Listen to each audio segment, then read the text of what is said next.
pa diha sa Exodo, Deuteronomy 7:25, ang mga Diyos-Diyosan nga larawan sunugon. Unsay buhaton daw? Sunugon. Nay mata di ka kita, nay galunggal di ka dungog, nay tiil di ka lakaw. Ihapak na sa mga santos. Kamantay ka. Matingala lang kay musilingan, karon giwalihan.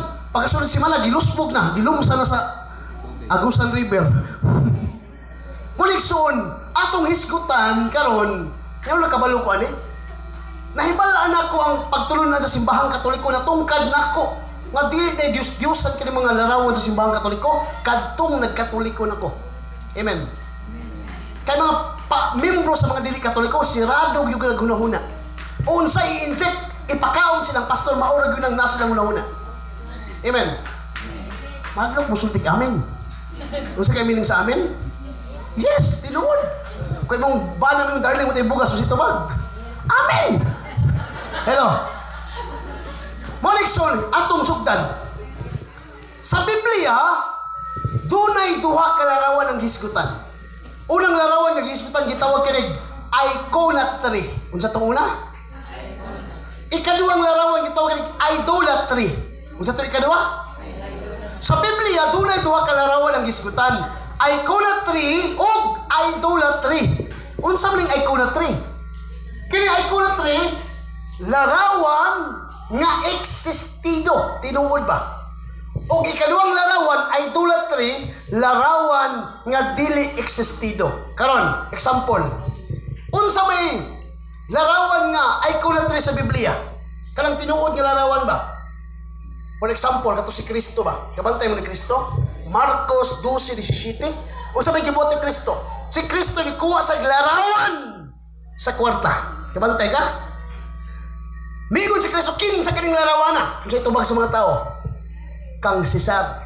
May tubag si Kristo, ihatag ang Sisar, ihatag sa Dios ang iyas sa Dios. Niingon ba si Kristo? Dios ni larawana. Ayaw mo dawat ni Dios ni niingon ba si Kristo? Wala. Ang tubag ni Kristo, wag siya nasuko. Nga naman, katong larawan sa kwarta, tinuol man to, emperador may tagiya to. Amen. Gitawag sa icon, tinuol ba? Unsa man ang idolatry? Ang idolatry, usa ka butang nga dili tinuod, Dios-Diosan ba? For example, katong larawan ni Baal, Astarte, Milcom, Diana, larawan sa baka, di man to tinuod. Ang definisyon sa Dios-Dios, matod pa sa unang Korinto 8:4, ang Dios-Dios nagrepresenta sa butang dili tinuod. Unsa daw ang Dios-Dios? Nagrepresenta sa butang dili tinuod ba? Mo nang gitawag nato nga, for example, magbuhat og ribulto. Gikan lang sa una-una. Pagbuhat og ribulto, himuon din ako siyang Dios. Matawag na siya og Dios. Pero sa Biblia dili tanang larawan Dios. Kabalutan mo ila ni anak. Levitico Kapitulo 10 versikulo 10, inyong hinumduman ang butang balaan o butang dili balaan. Kaya sa Biblia, doon na may duha ka larawan. Usa tong larawan na? Larawan nga tinuod o larawan nga dili tinuod. Karon, mingon man sila. Larawan na pala, di ka kita. Di ka dungog. Inyo pa lang i-posisyon. Nako na tubang sa Sibuan eh. Matoy pa niya. Unsa man inyong nga inigpista niyo, posisyonan mo. Inyo lang guyuron ko nato ba? Itubag pula ko siya.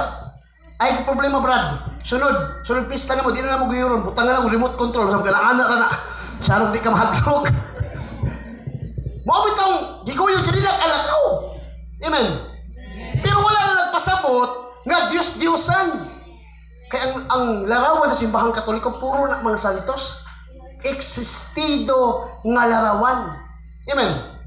Karon, ang larawan nga gidili sa Biblia, timangi ang pangalan na si Baal, Astarot, Milcom, Diana, katong baka. Nga naman, nganong gisulat na ang Exodo 20? Nga ayaw pagbuhat og larawan? Gikan sa langit, sa yuta, ilalong sa yuta. Tungod kay ang pulong Exodo, karon maghisgot ang historical background. Ang word magod nga Exodo, ang buot pasabot na pagpagawas or gipagawas unsa to Exodo? Pangutana, asa man gipagawas ang mga Israelita? Sa Ehipto. Dito sa Ehipto, ang mga Israelita na impluwensyahan sila sa pagsimbag hangin, pagsimbag baka, pagsimbag ribulto, pagpagawas sa Dios ngadto na kanila sa kamingawan. Si Moses bi ang naguluulo ato. Pagpagawas sa kamingawan, nasuko ang Dios ngadto kanila. Nganuman, kadtong mga Israelita nga piniling katawhan sa Dios, nagbuhat naman og ribulto, nagsimba naman noon sa ribulto nga gihimo ng Dios. Dito nasuko ang Dios. Mao na nga, kung imo lang taon, masuko gyud ang Dios kung ang usa ka object, kung ang usa ka butang himuon nimong Dios. Amen. Pero sa Biblia pod atong timan-an, duha ni kalarawan, larawan nga gidili ug larawan nga gisugo.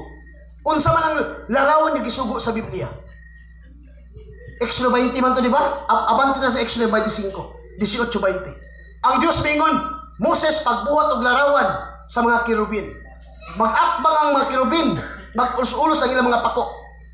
Ug ang akong presensya makitagbo ngadto kanila. Ano sa man ang kirubin be? Doon sa kirubin? Si Yawa. Anghel. Ngadin, ang kirubin usa sa kabalaan, santos ba? Una mga igsoon ko na ni Kristo usa nitabo. Si Hezekiah matod pa diya sa Isaiah 38:2, ni Hezekiah miluhod at ubangan sa bongbong ug dagampo. Unsa gibuhat ni Hezekiah? Nagluhod siya tubangan sa bongbong ug dagampo. Pangutana, unsa may naa sa bongbong?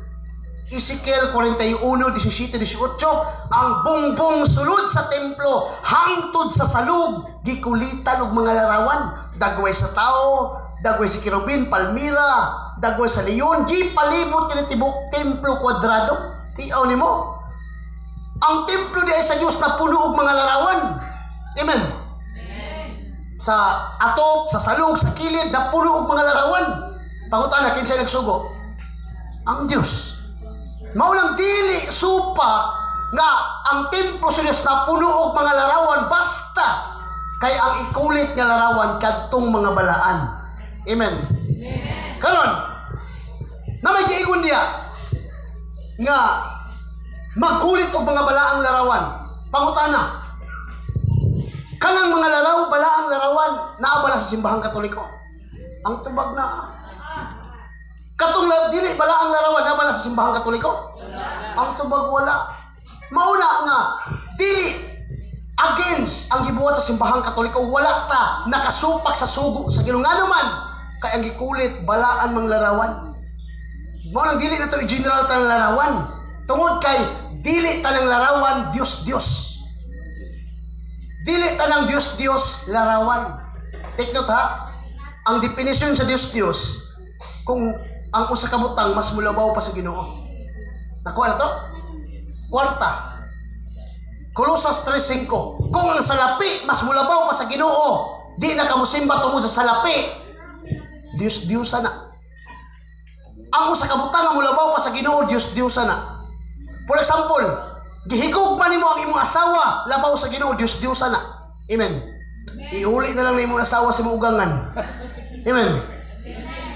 Kung imong pagtrabaho sa kaumahan sa kadagatan, di nakakasimba, matawag sa Dios-Diosan. Matthew 6:33. Pangitaan yung una ang gingharian sa Ginoo. Ug ang tanang butang ikadungag lamang. Amen. Drita, ato magisulbad mga igsuon nga dunay larawan di ay gisugo ang Ginoo. Kabantay ka? Sa numero 21:8, daghang napaakag bitin ngadto sa kamingawan. Kaya nasuko man ang Ginoo kay nagsimba-simba sa Dios-Diosan. Unsa may gibuhat? Nagpakiluwas sa Moses. Nga tabangan sila sa Ginoo og mitubag ang Ginoo ngadto kanila. Moses, pagbuhat og larawan sa bitin nga tumbaga. Unsay sugo sa Ginoo? Magbuhat og bitin. Kaya ang nakapaak bitin man, ang itambal po sa bitin. Nakuha na to? Mingo ng Diyos. Tanan nga napaakan sa bitin, katong 50-50 ang walang amatay, tanan nga mututok sa bitin nga tumbaga, mamaayo sila. Karon, katong napaakan sa bitin, nitutok sa tumoy sa tumbaga nga larawan. Naayo ang tubag na ayo. Pangutana, kinsa may nakaayo? Ang Diyos o ang larawan? Psst, ang Diyos o ang larawan? Ang Diyos! Pero pangutana, ang Diyos man ang makaayo nga anong nagbuhat ang naglarawan nga Diyos makaayo. Ang tubag ni Ana, ang Diyos mubuhat sa instrumento para sa kaayuhan. Amen. Mo na mga igsoon ha, timani ha. Diya sa 21:8 gipabuhat si Moses og bitin nga tumbaga aron sa kaayuhan. Juan 3 versikulo 14, ingon nga giisa ni Moses ang bitin nga tumbaga aron sa kaayuhan, iisa usab ang anak sa tao nga naghatag sa kaluwasan. Atong palakpakan ng Ginoo. Mo nang always ginaisa nga atong Ginoong Hesukristo. Sulod ka og parokya, kapilya, center gyud na si Kristo. Makita nimo si Kristo every time makita kani nga dunay Kristo nga namatay sa krus sa Kalbaryo, nagluwas nato. Amen. Amen. Karon matan ako. Kining mga atake sa mga di-Katoliko, mayroon man mga di-Katoliko, Brad, di namin ang larawan, Brad, kay di may pareli yung Brad nga, sige mo, luhod na yung larawan, Brad. Luhod yun sa mga larawan, tinuod eh. Tinuod ba Katoliko nagluluhod sa larawan? Kita mo Katoliko nagluluhod sa larawan? Pero pangutanan sa mga di-Katoliko ba? Na ba Katoliko niluhod sa larawan? Mali ko na. Walay Katolikong muluhod sa larawan. Kaya atong giludhan ang ludhanan ni atubang sa larawan. Nakuha na to? Wala itubag niyo pag namutang luhod ha? Huwag kami luhod sa larawan. Kaya luhod ka, buwak na po niya atong tuhod sa larawan. Ang atong giludhan ang ludhanan ni atubang sa larawan. Mabasa ba na sa Biblia? Isaiah 37:14-15 diha sa Bibliang saksi ni Jehovah. Nga miluhod yun atubangan sa altar sa kasabutan. Mo na mga igsuong mo na Kristo. God, kaning atong ibuot nagluhod ta atubangan sa di mo na sayop. Josue 7:6, si Josue mihapa atubangan sa arka sa kasabutan nga dunay mga larawan, di mo na sayop. Ang sayop diya kung imong simbahon ng larawan. Amen. Amen. Kung matan ako, kanang pasangil sa mga Katoliko, kamong Katoliko kasimba-simba mo larawan, kasimba-simba mo Dios. Kita mo Katoliko nagsimbag larawan? Kita mo Katoliko? Kamu nagsimba mo larawan ba?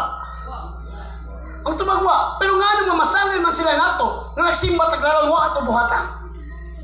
Kita mo pare nga nagmisa nga, pagka lang panguli na ba? Panglakaw ka mo, dadaan yung gugma ni Kristo niya pagsimba mo sa ribulto. Yan na ba itong pare? Ang tumag wala, Kung kita lang pasangin na nagsimbag larawan, wala itong buhata, sila na lang magkatoliko. Amen. Kaya listo ba ng pasangin na wala itong buhata? No? Magkano, dili ba kaning maldito ning Katoliko? Kaya kung ako pasangin lang ko, nga wala ko buhata, kasuhan ko sa iligal o tumutumo. So muna nga, wala na subuas nga sa simbahang Katoliko nga magsimba taglarawan. Diba ni ha? Matod pa sa tuwang treatyo sa Catechism of the Catholic Church, mingon niya mga igsoon, ang atong gisim